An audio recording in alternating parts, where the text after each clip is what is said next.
नमस्कार, स्वागत है आप सभी का आज की खबर में। मैं हूं प्रीति सिंह। अगले आधे घंटे में होंगी दिन भर की तमाम बड़ी और अहम खबरें। राज्यों और अंतर्राष्ट्रीय हलचलों पर भी डालेंगे नजर।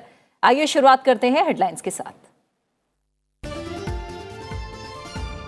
राजनीति में घातक वंशवाद की परंपरा, वीडियो कॉन्फ्रेंसिंग के जरिए बीजेपी की बैठक में प्रधानमंत्री का संबोधन। विपक्ष पर जाति और धर्म के आधार पर देश को बांटने का लगाया आरोप। सीबीआई ने दर्ज किया लालू प्रसाद यादव के खिलाफ नया मामला। पटना, दिल्ली समेत 17 ठिकानों पर छापे। रेलवे में नौकरियों के बदले उम्मीदवारों से जमीन लेने का आरोप। सदन की गिरती गरिमा पर लोकसभा अध्यक्ष ने जताई चिंता। लखनऊ में ई विधान प्रशिक्षण कार्यक्रम में संबोधन। सशक्त लोकतंत्र के साथ साथ संसदीय परंपराओं और विधायी प्रक्रियाओं को समृद्ध बनाने पर जोर। नहीं चुका पाया विदेशी कर्ज, इतिहास में पहली बार डिफॉल्टर बना श्रीलंका। प्रधानमंत्री रानिल विक्रमसिंघे ने पिछली सरकार को ठहराया जिम्मेदार। ईंधन की कमी के चलते स्कूल बंद, कामकाज बुरी तरह प्रभावित। और बाढ़ और बारिश से बेहाल पूर्वोत्तर के कई राज्य। असम में बाढ़ से 7 लाख से ज्यादा लोग प्रभावित। केरल के 9 जिलों में मूसलाधार बारिश का अनुमान। तमिलनाडु के 5 जिलों में बाढ़ का अलर्ट।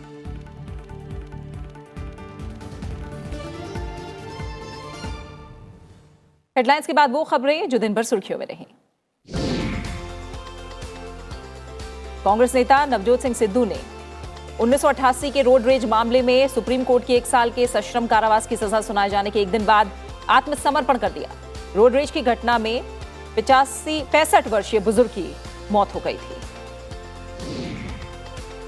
सुप्रीम कोर्ट ने कथित पेगासस जासूसी मामले की जांच रिपोर्ट को पर्यवेक्षी न्यायाधीश को सौंपे जाने की समय सीमा बढ़ाते हुए कहा है कि 4 सप्ताह में पूरी हो जानी चाहिए। अदालत ने कहा कि पेगासस स्पाईवेयर को लेकर 29 मोबाइल फोन की जांच कर रही तकनीकी समिति, कुछ लोगों के बयान भी दर्ज किए गए। आरबीआई ने बैंकों और एटीएम ऑपरेटरों को सभी एटीएम्स में कार्डलेस नकद निकासी सुविधा प्रदान करने का निर्देश दिया है। भारतीय राष्ट्रीय भुगतान निगम से कहा गया है कि वो सभी बैंकों और एटीएम नेटवर्क्स को यूपीआई से जोड़ने में सहायता प्रदान करे। भारत फेवरेट इन्वेस्टमेंट डेस्टिनेशन के रूप में तेजी से उभर रहा है। वित्त वर्ष 2021-22 के दौरान भारत को 83.57 बिलियन अमेरिकी डॉलर एफडीआई हासिल हुई है। पिछले 20 साल में भारत में एफडीआई आने में 20 गुना वृद्धि हुई है। आर्थिक संकट से जूझ रहे, कर्ज में डूबे श्रीलंका में पूर्ण मंत्रिमंडल के गठन तक स्थिरता सुनिश्चित करने के प्रयास में 9 नए कैबिनेट मंत्रियों को शपथ दिलाई गई। राष्ट्रपति गोटबाया राजपक्षे ने मंत्रियों को पद और गोपनीयता की शपथ दिलाई। पिछले हफ्ते ही 4 मंत्रियों ने शपथ ली थी। अमेरिकी संसद ने यूक्रेन और अमेरिका के अन्य सहयोगी देशों को 40 अरब डॉलर की सैन्य, आर्थिक और खाद्य सहायता देने संबंधी प्रस्ताव को मंजूरी दी है। इसके साथ ही कीव को सबसे बड़ी मदद देने की प्रतिबद्धता पर अमेरिकी संसद के दोनों सदनों की मोहर लग गई। अमेरिकी संसद में यह प्रस्ताव 11 के मुकाबले 86 मतों से पारित हो गया। कनाडा के प्रधानमंत्री जस्टिन ट्रूडो की सरकार ने चीन की हुआवे टेक्नोलॉजीज को देश की अगली पीढ़ी के मोबाइल नेटवर्क से प्रतिबंधित करने का फैसला किया है। 5G नेटवर्क लोगों को तेज गति वाली इंटरनेट सुविधाएं उपलब्ध कराएगा। जलवायु परिवर्तन, कोविड-19 और यूक्रेन युद्ध जैसे संकटों का मुकाबला करने की क्षमता विकसित करने में असफल रहने पर वार्षिक वैश्विक जीडीपी वृद्धि में 1.5% तक का नुकसान हो सकता है। 1 से 5% तक के नुकसान की आशंका है। विश्व आर्थिक मंच के एक नए शोध में यह बात कही गई है। प्रधानमंत्री ने महिला विश्व मुक्केबाजी चैंपियनशिप में निखत जरीन को स्वर्ण जीतने पर बधाई दी है। इस्तांबुल में 12वीं IBA महिला विश्व मुक्केबाजी चैंपियनशिप में निखत जरीन ने 5-0 से शानदार जीत दर्ज करके स्वर्ण पदक हासिल किया है। पीवी सिंधु ने दुनिया की नंबर 1 खिलाड़ी अकाने यामागुची पर जीत दर्ज करके थाईलैंड ओपन सुपर 500 टूर्नामेंट के सेमीफाइनल में जगह बना ली है। अब उनका सामना चीन की ओलंपिक चैंपियन चेन यूफेई से होगा। और अब खबरों पर विस्तार से नजर। प्रधानमंत्री नरेंद्र मोदी ने वंशवाद और परिवारवाद के मुद्दे पर कांग्रेस समेत दूसरी विपक्षी पार्टियों पर करारा हमला किया। लोकतंत्र के लिए घातक करार देते हुए उन्होंने बीजेपी नेताओं और कार्यकर्ताओं से इसके खिलाफ संघर्ष करने का आह्वान किया है। प्रधानमंत्री ने विपक्ष पर जाति और धर्म के आधार पर देश को बांटने का प्रयास करने का आरोप लगाया। बीजेपी के राष्ट्रीय पदाधिकारियों की 3 दिवसीय बैठक के उद्घाटन सत्र को वीडियो कॉन्फ्रेंसिंग के जरिए संबोधित करते हुए प्रधानमंत्री ने कहा कि कुछ पार्टियों का इकोसिस्टम पूरी शक्ति से देश के विकास से जुड़े मुख्य मुद्दों से ध्यान भटकाने में लगा हुआ है। उन्होंने आरोप लगाया कि परिवारवादी पार्टियां देश को पीछे ले जाने पर तुली हुई हैं। ये परिवारवादी पार्टियां आज भी देश को पीछे ले जाने पर तुली हुई है। उनका सार्वजनिक जीवन परिवार से शुरू होता है, परिवार के लिए चलता है, परिवार के खातिर ही करता है। भाजपा को इन परिवारवादी पार्टियों से निरंतर मुकाबला कर। बिहार के पूर्व मुख्यमंत्री और आरजेडी नेता लालू प्रसाद यादव की मुश्किलें कम होती नजर नहीं आ रही हैं। सीबीआई ने रेलवे में नौकरियों के बदले उम्मीदवारों से जमीन लेने के आरोप में पूर्व मुख्यमंत्री लालू प्रसाद यादव और उनके परिवार के सदस्यों के खिलाफ नया मामला दर्ज किया है। ये कथित घोटाला तब का है जब लालू प्रसाद यादव यूपीए सरकार में केंद्रीय मंत्री थे। सीबीआई ने आरोपों की प्रारंभिक जांच दर्ज की थी, जिसे प्राथमिकी में बदल दिया गया है। जांच एजेंसी ने भारतीय दंड संहिता की धारा 120B और भ्रष्टाचार निरोधक कानून के प्रावधानों के तहत प्राथमिकी दर्ज की है। सीबीआई ने दिल्ली, पटना और गोपालगंज में 16 जगहों पर तलाशी ली। आरोप है कि लालू प्रसाद यादव के 2008 से 2009 तक रेल मंत्री रहते हुए रेलवे में नौकरियों के बदले यादव परिवार को कई संपत्तियां दी गई जो प्रमुख स्थानों पर थीं। यह नया मामला तब दर्ज किया गया है जब हफ्तों पहले लालू प्रसाद यादव को चारा घोटाला मामले में जमानत पर रिहा किया गया। ज्ञानवापी मामले को लेकर आज सुप्रीम कोर्ट में सुनवाई हुई। सर्वोच्च न्यायालय ने वाराणसी जिला जज को केस ट्रांसफर करने का आदेश दिया है, यानी ज्ञानवापी मामले की सुनवाई अब वाराणसी कोर्ट में होगी। अदालत का आदेश है कि उत्तर प्रदेश न्यायिक सेवा के वरिष्ठ और अनुभवी न्यायिक अधिकारी मामले की सुनवाई करेंगे। कोर्ट का कहना है कि मामले की संवेदनशीलता को देखते हुए मामला सिविल जज सीनियर डिवीजन वाराणसी से जिला जज वाराणसी को ट्रांसफर किया जाता है। पीठ ने कहा है कि वो दीवानी न्यायाधीश पर कोई आक्षेप नहीं लगा रही है, जो पहले से मुकदमे पर सुनवाई कर रहे थे। इलाहाबाद हाईकोर्ट ने काशी विश्वनाथ मंदिर ज्ञानव्यापी मस्जिद मामले में सुनवाई 6 जुलाई तक के लिए टाल दी है। वाराणसी के अंजुमन इंतजामिया मस्जिद और दूसरी दायर याचिका पर सुनवाई के बाद अदालत ने सुनवाई की अगली तारीख 6 जुलाई तय की है। मूल वाद 1991 में वाराणसी की जिला अदालत में दायर किया गया था, जिसमें वाराणसी में जहां ज्ञानव्यापी मस्जिद मौजूद है वहां प्राचीन मंदिर बहाल करने की मांग की गई थी। लोकसभा अध्यक्ष ओम बिरला आज उत्तर प्रदेश की राजधानी लखनऊ में विधायकों के ई-विधान प्रशिक्षण कार्यक्रम में शामिल हुए। कार्यक्रम को संबोधित करते हुए लोकसभा अध्यक्ष ने जनप्रतिनिधियों से सदन की गरिमा बनाए रखने की अपील की। उन्होंने कहा कि हमारा आचरण सदन के मर्यादा के अनुकूल हो, हमारी सक्रियता जन आकांक्षाओं की पूर्ति करे। इसी ध्येय पर काम करते हुए हमें सदन की प्रतिष्ठा बनाए रखनी होगी। कार्यक्रम मुख्यमंत्री योगी आदित्यनाथ और समाजवादी पार्टी के अध्यक्ष अखिलेश यादव भी इस कार्यक्रम में मौजूद रहे। कि धीरे धीरे जिस तरीके से सदनों में हंगामा, नारेबाजी, तख्तियां, जिसके कारण सदनों की गरिमा गिरती जा रही है। सदन की गरिमा बनाने की जिम्मेदारी हमारी है, और क्योंकि ये प्रतिनिधि लोकसभा और विधानसभाएं होती है, इसलिए प्रतिनिधियों के आचरण और व्यवहार के आधार पर सदन की गरिमा बढ़ती है। वित्त मंत्री निर्मला सीतारमण ने बाजारों में संभावित गिरोहबंदी को लेकर चिंता जताई है और कहा है कि जिंसों की आपूर्ति में कमी के कारणों का पता लगाने की जरूरत है। भारतीय प्रतिस्पर्धा आयोग के 13वें वार्षिक कार्यक्रम के अवसर पर वित्त मंत्री ने कहा कि नियामक को विलयों और अधिग्रहण के बारे में गहरी समझ होना जरूरी है। वित्त मंत्री ने कहा कि गिरोहबंदी की चुनौती से निपटना होगा। जिंसों की बढ़ती कीमतों के पीछे अलग अलग कारणों का उन्होंने जिक्र किया और कहा कि आपूर्ति में कमी के हालात के पीछे जो वजह है उन्हें भी देखने की जरूरत है। उन्होंने ये टिप्पणियां ऐसे समय पर की हैं जब मुद्रास्फीति आसमान छू रही है।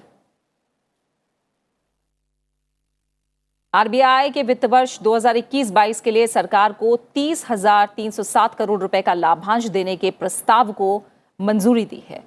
गवर्नर शक्तिकांत दास की अध्यक्षता में हुई केंद्रीय निदेशक मंडल की बैठक में सरकार को लाभांश देने का फैसला किया गया। इसके साथ ही केंद्रीय बैंक का आकस्मिक जोखिम बफर 5.5% पर बनाए रखने का फैसला भी लिया गया है। पिछले साल मई में आरबीआई ने जुलाई 2020 से मार्च 2021 तक के 9 महीनों की अवधि के लिए 99,122 करोड़ रुपए के लाभांश भुगतान की घोषणा की थी। केंद्र ने राज्यों और केंद्र शासित प्रदेशों में कोविड-19 के टीकाकरण की धीमी गति पर चिंता जताई है। साथ ही टीकाकरण कवरेज के लिए गति में तेजी लाने की अपील भी की है। केंद्रीय स्वास्थ्य सचिव राजेश भूषण ने कोविड-19 के टीकाकरण में तेजी लाने के लिए सघन मिशन मोड के तत्काल आवश्यकता पर जोर दिया। उन्होंने कहा कि राज्य और केंद्र शासित प्रदेश इस साल जून जुलाई में हर घर दस्तक मासिक अभियान 2 चलाने की योजना बनाएं। राज्य और केंद्र शासित प्रदेशों से 18 से 59 आयु वर्ष के समूह के लिए नियमित रूप से निजी अस्पतालों में एहतियाती टीका लगाए जाने की समीक्षा करने के लिए भी कहा गया है।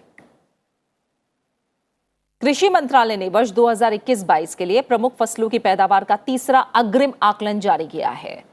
देश में अनाज का रिकॉर्ड 31,45,10,000 टन उत्पादन होने का अनुमान है, जो 2020-21 के मुकाबले 37,70,000 टन अधिक है। 2021-22 में पिछले 5 वर्ष के औसत के मुकाबले अनाज का उत्पादन 2,38,00,000 टन ज्यादा होने का अनुमान है। वहीं चावल, मक्का, दाल, तिलहन, चना, अलसी, सरसों और गन्ने का रिकॉर्ड उत्पादन का आकलन भी मंत्रालय ने किया है। खबरें जारी है, रुक रहे हैं एक छोटे से ब्रेक के लिए।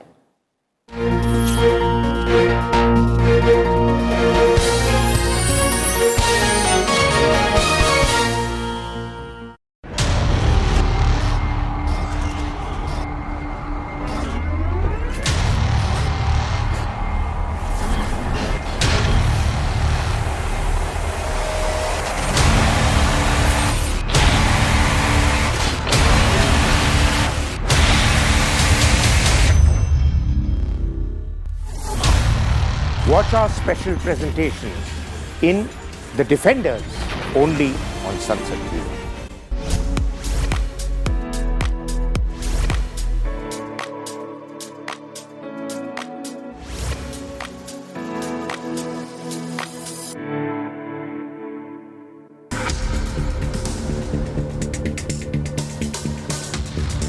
क्या आप किसी कानूनी समस्या से घिरे हैं?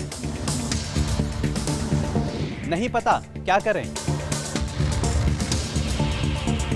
क्या कहता है कानून? क्या हैं आपके अधिकार? समझिए कानून की बारीकियों को कानून की पाठशाला में, सिर्फ सनसद टीवी पर।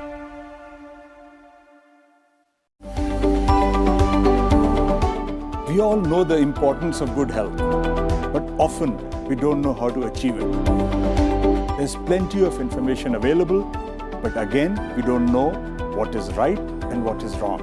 To know the truth and get your answers straight from some of India's top specialists, join me, Dr. Amrish Mittal, on Healthy India, only on Sunset TV.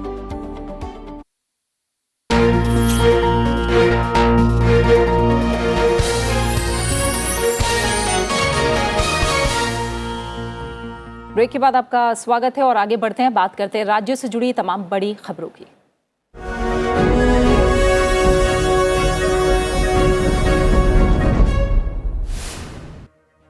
गृह मंत्री अमित शाह शनिवार से अरुणाचल प्रदेश का 2 दिवसीय दौरा करेंगे। इस दौरान वो कई विकास परियोजनाओं का उद्घाटन करेंगे और आधारशिला रखेंगे। अमित शाह चीन भारत सीमा पर अग्रिम इलाकों में तैनात सुरक्षा बलों के साथ बातचीत भी करेंगे। रक्षा मंत्री राजनाथ सिंह ने पुणे में एक कार्यक्रम में पार्टी कार्यकर्ताओं को संबोधित किया और कहा कि दुनिया की कोई ताकत भारत की ओर आंख उठाकर नहीं देख सकती। भारत अब कमजोर देश नहीं बल्कि दुनिया का ताकतवर देश बन चुका है। रेल मंत्री अश्विनी वैष्णव ने चेन्नई में वंदे भारत ट्रेन के डिब्बों के निर्माण का जायजा लेने के लिए इंटीग्रल कोच फैक्ट्री का दौरा किया। उन्होंने कहा कि 15 अगस्त 2023 से पहले 75 ट्रेनों का उत्पादन किया जाएगा। ट्रेन के डिब्बों का नवीनतम संस्करण पिछले संस्करण की तुलना में अपग्रेड होगा। गुजरात के मुख्यमंत्री भूपेंद्र पटेल ने बनासकांठा जिले के थराद में केंद्र सरकार की महत्वाकांक्षी भारतमाला परियोजना के तहत सांचौर और संतालपुर के बीच बन रहे 6 लेन ग्रीनफील्ड एक्सप्रेस हाईवे के निर्माण कार्य की समीक्षा की और इसे तेजी से पूरा करने के निर्देश दिए हैं। उत्तराखंड के मुख्यमंत्री पुष्कर सिंह धामी ने प्रदेश के सभी अधिकारियों और कर्मचारियों को समय पर दफ्तर आने का निर्देश दिया है। दफ्तरों में बायोमेट्रिक भी अनिवार्य कर दी गई है। समाजवादी पार्टी के नेता आजम खान को उच्चतम न्यायालय से अंतरिम जमानत मिलने के बाद आज सीतापुर जेल से रिहा कर दिया गया। प्रगतिशील समाजवादी पार्टी के नेता शिवपाल यादव सहित बड़ी संख्या में समर्थकों ने करीब 27 महीने बाद जेल से बाहर आने पर उनका स्वागत किया। सीबीआई ने आज पश्चिम बंगाल के शिक्षा राज्य मंत्री परेश चंद्र अधिकारी से उनकी बेटी की सरकारी स्कूल में अवैध नियुक्ति के मामले में पूछताछ की है। सीबीआई ने कोलकाता हाईकोर्ट के निर्देश पर गुरुवार को मंत्री के खिलाफ प्राथमिकी दर्ज की थी। सुप्रीम कोर्ट ने खनन कंपनियों को कर्नाटक के बेल्लारी, चित्रदुर्ग और तुमकुर जिलों की खदानों से निकाले गए लौह अयस्क के निर्यात की अनुमति दे दी है। साथ ही पीठ ने कंपनियों को अधिकारियों द्वारा लगाई गई शर्तों का पालन करने के लिए कहा। उच्चतम न्यायालय ने पर्यावरण को होने वाले नुकसान को रोकने के मकसद से 2012 में प्रतिबंध लगाया था। शिक्षा निदेशालय ने दिल्ली के सभी स्कूलों को अकादमिक सत्र 2022-23 के दौरान 1.5 लाख पौधे लगाने का निर्देश दिया है। निदेशालय ने हर स्कूल के लिए कम से कम 100 पौधे लगाने का लक्ष्य निर्धारित किया है। वन विभाग द्वारा चलाई जा रही किसी भी नर्सरी से सभी स्कूल मुफ्त में पौधे ले सकते हैं। झारखंड के निलंबित आईएएस अधिकारी पूजा सिंघल की ईडी की हिरासत की अवधि 5 दिनों के लिए बढ़ा दी गई है। अदालत ने 16 मई को पूजा सिंघल और उनके चार्टर्ड अकाउंटेंट सुमन कुमार को 4 दिन की ईडी हिरासत में भेजा था। जम्मू कश्मीर के रामबन जिले में जम्मू श्रीनगर राष्ट्रीय राजमार्ग पर निर्माणाधीन सुरंग का एक हिस्सा ढहने से एक मजदूर की मौत हो गई है, जबकि 3 अन्य को सुरक्षित बाहर निकाल लिया गया। फिलहाल कुछ लोग अभी भी फंसे हुए हैं। पुलिस और सेना राहत और बचाव के काम में जुटी है।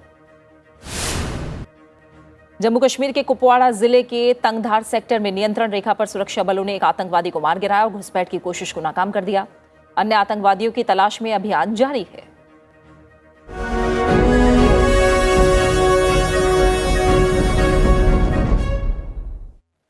खबर असम से, जहां बाढ़ की स्थिति लगातार बिगड़ती जा रही है। प्रदेश के 29 जिले बाढ़ से प्रभावित हैं, वहीं करीब 7.5 लाख लोग बेघर हो चुके हैं। असम के नगांव जिले में सबसे ज्यादा 3 लाख से अधिक लोग प्रभावित हुए हैं। इसके बाद कछार में करीब 1,60,000 और उजाली में 1 लाख लोग प्रभावित हुए हैं। फिलहाल 1,790 गांव पानी में डूबे हैं और पूरे प्रदेश में 64,000 हेक्टेयर की फसल नष्ट हो चुकी है। बाढ़ प्रभावित लोग राहत शिविरों में ठहरे हुए हैं। सेना, अर्धसैनिक बल, एनडीआरएफ, एसडीआरएफ की टीमें लगातार राहत और बचाव के काम में जुटी हैं। वहीं राज्य में बाढ़ और भूस्खलन से मरने वालों की संख्या बढ़कर 10 हो गई है।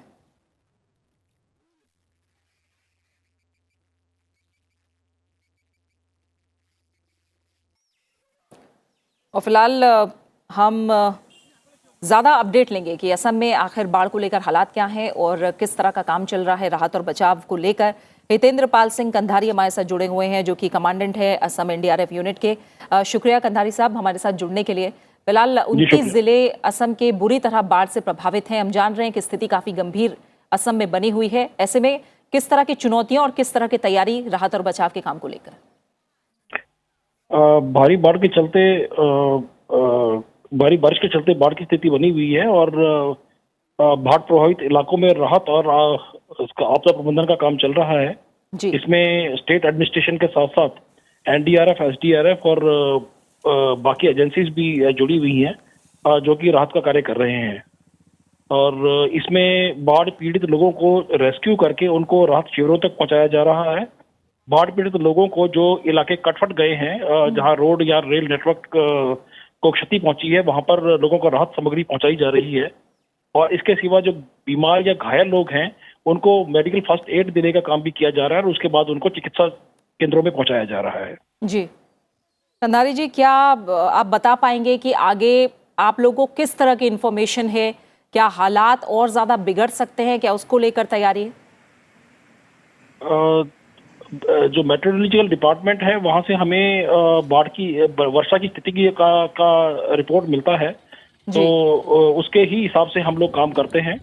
तो अभी जिस तरह से भी हमें रिपोर्ट मिलती है उसी तरह से हम तैयारी करते हैं और उसी तरह से राहत के कार्यों को अंजाम दिया जाता है। अभी अगले 1-2 दिन तक बारिश की संभावना बताई जा रही है जी। लेकिन जो हर जगह अलग अलग, कई जगह बाढ़ का पानी उतर रहा है, कई जगह चढ़ रहा है, तो इस तरह से हम स्थिति पर नजर बनाए हुए हैं और जहां कहीं भी स्थिति खराब होती है वहां पर राहत का कार्य शुरू किया जाता है। बिल्कुल, बहुत बहुत शुक्रिया कंधारी जी हमसे बात करने के लिए। और संसद टीवी के साथ जुड़ने के लिए। वहीं हम देखें तो दक्षिण भारत के कई राज्य ऐसे हैं जो भारी बारिश से परेशान है और यहाँ जनजीवन बुरी तरह से अस्त व्यस्त हो गया है। केरल के कई जिले हैं जहां मूसलाधार बारिश जारी रहने से निचले इलाके डूब गए हैं। मौसम विभाग ने राज्य में अगले कुछ दिनों में तेज बारिश का अनुमान भी जताया है। एर्नाकुलम, त्रिशूर और मल्लापुरम में ऑरेंज अलर्ट और तिरुवनंतपुरम, कोल्लम और अलपुझा जिलों में येलो अलर्ट जारी किया गया है। साथ ही तमिलनाडु में तेनपेन्नैयार नदी के आसपास के 5 उत्तरी जिलों में बाढ़ का अलर्ट जारी कर दिया गया है। कृष्णगिरी बांध के जलागाम क्षेत्र में पिछले कुछ दिनों से लगातार बारिश हो रही है और इस वजह से कृष्णगिरी बांध का पानी खतरे के निशान के करीब पहुंच चुका है। अतिरिक्त जल को तेनपेन्नैयार नदी में छोड़ा जा रहा है और नदी के पास रहने वाले लोगों के लिए बाढ़ का अलर्ट जारी किया गया है। साथ ही कर्नाटक में हो रही प्री मॉनसून बारिश के कई इलाके जलमग्न हो गए हैं। हुबली सहित कई जिलों में भारी जल जमाव से लोगों का जीना मुहाल हो गया है। राज्य में बारिश के चलते मरने वालों की संख्या बढ़कर 9 हो गई है। मुख्यमंत्री बसवराज बोम्मई लगातार हालात पर नजर बनाए हुए हैं। वहीं राजधानी दिल्ली में दिन की गर्मी के बाद शाम के वक्त बारिश हुई, जिससे तापमान में गिरावट दर्ज की गई है। दिल्ली में बारिश से मौसम कुछ सुहावना हुआ है और लोगों को गर्मी से कुछ राहत मिली। मौसम विभाग के मुताबिक दिल्ली में 22, 23 और 24 मई को बारिश हो सकती है। 23 मई को बारिश के साथ साथ आंधी तूफान आने की भी आशंका है। कुछ और अहम खबरें। राष्ट्रपति रामनाथ कोविंद ने कैरेबियाई देशों की अपनी यात्रा के अंतिम चरण में सेंट विंसेंट और ग्रेनेडाइंस की गवर्नर जनरल डेम सुसान डॉगन से मुलाकात की। दोनों पक्षों ने कर संग्रह से संबंधित सूचनाओं के आदान प्रदान और सहयोग और प्राचीन काल्डर समुदाय के उन्नयन की परियोजना के लिए सहमति पत्र पर हस्ताक्षर भी किए हैं। राष्ट्रपति ने वहां की संसद को संबोधित किया। इस मौके पर उन्होंने कहा कि समय की मांग है कि वैश्विक संस्थाओं में सुधार हो ताकि वो सामयिक वैश्विक परिस्थिति को व्यक्त कर सके। The Grenadines is based on the spirit of universal brotherhood. We want to support our brothers and sisters here in building a stronger St. Vincent and the Grenadines with infrastructure projects that add value to the well-being of the people. राष्ट्रपति रामनाथ कोविंद ने Saint Vincent and Grenadines के प्रधानमंत्री Ralph Gonsalves और स्थानीय समुदाय के सदस्यों की उपस्थिति में किंग्सटाउन में स्थित काल्डर रोड का नाम बदलकर इंडिया ड्राइव भारत मार्ग किया।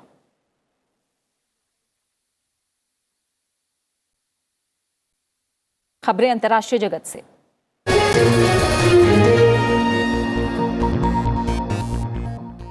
श्रीलंका ने अपने इतिहास में पहली बार कर्ज के भुगतान में चूक की है। श्रीलंका ईंधन संकट और भोजन की कमी का सामना कर रहा है। प्रधानमंत्री विक्रम सिंघे ने कहा है कि देश को इस हालत में पहुंचाने के लिए पिछली सरकार जिम्मेदार है। उन्होंने कहा कि देश के पास ना तो डॉलर है, ना ही रुपए और देश में स्थिरता का माहौल नहीं है। देश में ईंधन की कीमतों में वृद्धि हो रही है। श्रीलंका के अधिकांश पेट्रोल पंप सूख गए हैं। इस बीच न्यूयॉर्क की रेटिंग एजेंसी फिच ने श्रीलंका के सॉवरेन रेटिंग को घटाकर रेस्ट्रिक्टेड डिफॉल्ट श्रेणी में कर दिया है। देश 3 दिन की रियायत अवधि के बाद भी अंतर्राष्ट्रीय सॉवरेन बॉन्ड का भुगतान करने में नाकाम रहा है। इससे पहले 12 अप्रैल को फिच ने श्रीलंका की रेटिंग घटाकर सी कर दी थी।